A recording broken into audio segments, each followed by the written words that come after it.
One of the most groundbreaking things that a therapist ever said to me, and it might not be that groundbreaking to you if you've been in therapy for a long time or if you're a therapist, but it was a pivotal moment in my own healing, and I can specifically remember it.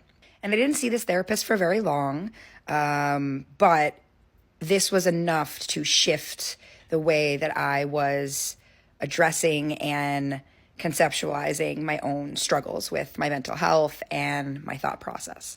So what she said to me was, who is running the show in your mind? Whose voice is it that you're hearing? Is it your voice or is it someone else's voice?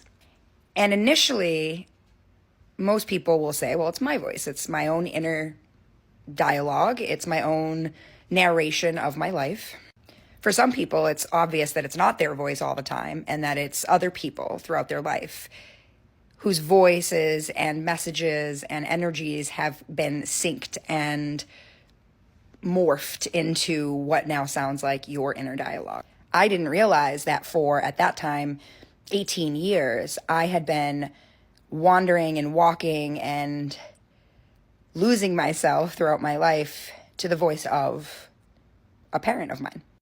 That parent's voice became so synced with my own that I didn't realize how detrimental it was to my own functioning and to my own thought process. So being able to tease out who it is that's running the show up there.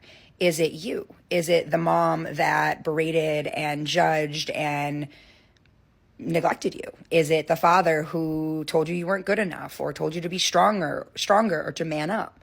Is it the teacher who told you you're not good at anything? The coach who told you you were a failure?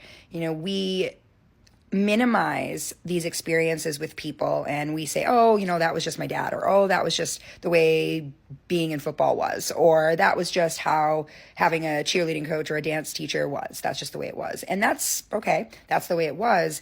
But that doesn't mean that didn't become part of your inner narration and that didn't become part of the way that you conceptualize yourself in your world. If you were to let go of the idea that every voice in your head, every thought that you have is your own, but rather could be the result of a lifetime of conditioning through other people's voices and narratives that they've been projecting onto you, what could shift? Could you be softer to yourself? Could you be more graceful to yourself if you realize that you actually have a bunch of bullies living up in your head?